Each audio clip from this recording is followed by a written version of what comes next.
Hello and welcome. We're jumping straight in today to look at a really complicated weather picture developing across the UK for Tuesday, the 10th of February. On the one hand, we've got persistent, heavy rain and some very serious flood warnings, but on the other, there's a big wintry change on the horizon, and you're gonna want to know what's coming. So, what on earth is driving all of this? We've got rain, we've got flooding, and now we're talking about a wintry turn. Well, that's exactly what we're going to unpack. We'll break down the key weather fronts, pinpoint exactly which areas are most at risk, and then look ahead to see how this all evolves. So let's get into it. All right, first up, let's just zoom out and look at the big picture for the whole nation. And honestly, it's a day where leaving the house without an umbrella is a very, very brave move, pretty much wherever you are. The overall theme for today is just dull, damp, and weirdly mild for this time of year. We've got this southwesterly wind that's just dragging all this mild, moisture-packed air straight off the Atlantic and draping it over the country. That's why we're seeing this widespread rain and drizzle. So whether you're down in London, up in Manchester, or over in Glasgow, you're looking at temperatures sitting between about 8 and 12 degrees Celsius. Now, technically that's mild, but you know that feeling. That dampness just gets into your bones and makes it feel quite raw and chilly. Okay, but let's really dive into the specifics, because while it's damp for everyone, the Met Office has issued two very important yellow weather warnings. These are the hotspots we really need to focus on, because this is where all that rain could cause some real significant problems. What's really interesting here is that we're not just talking about rain, we're talking about two totally different types of rain threat. Up in eastern Scotland, so we're talking about areas like Aberdeen, Angus, Dundee, the big problem is persistence. It's just steady, heavy, relentless rain that's going to fall for hours. We could see up to 60 millimeters on the high ground. That's a massive amount of water just sitting there soaking the landscape.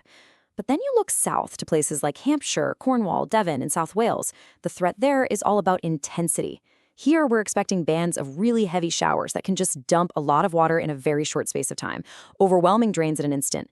The totals might look lower, but the rain falls so much faster, and that creates a completely different, more sudden kind of flood risk.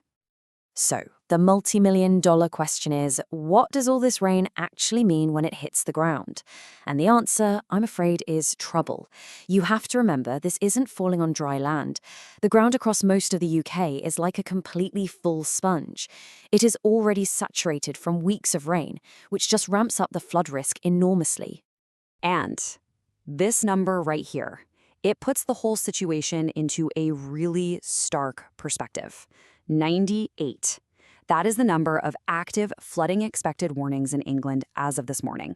And let's be absolutely clear, a warning isn't a maybe. It means flooding is expected, and people in those areas need to take immediate action. And here's the kicker. This is the baseline before today's main event, before the heaviest rain has even arrived. And as if that weren't enough, on top of those 98 active warnings, there are another 171 flooding possible alerts in effect. So when you add it all up, you get this incredibly clear picture of a landscape that just has no more capacity to absorb water. That's the critical context for everything we're seeing today. And this is why it all matters to you, to your daily life. The Met Office is making it clear this isn't just about needing a bigger umbrella. This is about real-world disruption. We're talking about incredibly difficult driving conditions. With all that surface water and spray making it hard to see, that could easily lead to road closures. Your train or bus to work, expect delays. And in the very worst hit spots, there's even a small but real chance of power cuts or of entire communities being cut off for a while by flooded roads. Okay, so that's the immediate threat, but this weather story doesn't just end tonight. In fact, the atmosphere is about to perform a complete 180. As we go through the rest of the week, this mild, wet pattern is going to get shoved out of the way by something much, much colder. So let's just walk through this transition. Wednesday and Thursday are going to feel a lot like today. Still unsettled, still mild, still rainy. But watch what happens on Friday. High pressure starts to build in. You can think of it like a giant invisible shield pushing all that wet weather away. That's the good news. It'll bring drier, brighter conditions. But there's always a trade-off. This setup also allows much colder air to pour in from the north. We're talking daytime highs struggling to get past 4 to 8 degrees, and you can bet those widespread overnight frosts are going to make a comeback. And of course, with that colder air, we start hearing that phrase, wintry showers. So what do we actually mean by that? Well, it's precipitation that could fall as sleet or even turn to snow. Now, let's manage expectations here. We are not forecasting a nationwide blizzard, but it is very likely that we'll start to see some snow accumulating, mainly on the hills of northern Scotland, across the Pennines, and over the high ground of Wales as we head into the end of the week. All this data, all these forecasts, it all leads to the single most important part of this whole discussion. What can you actually do to stay safe? If you live in or are traveling through any of those warning areas today, being prepared isn't just a good idea, it is absolutely essential. So here are 3 things you absolutely must do. First, stay plugged in. Check the official sources. The Environment Agency, SEPA in Scotland, Natural Resources Wales. They have the real-time local updates you need. Second, plan any journey you have to make. Just assume there will be delays. Check your route before you set off. And third, and I really need you to listen to this one, never, ever, ever enter floodwater. I cannot stress this enough. It doesn't matter if you're in a big car or you're just walking. It is so deceptively powerful, and it is the #1 cause of fatalities during floods. It's just not worth the risk.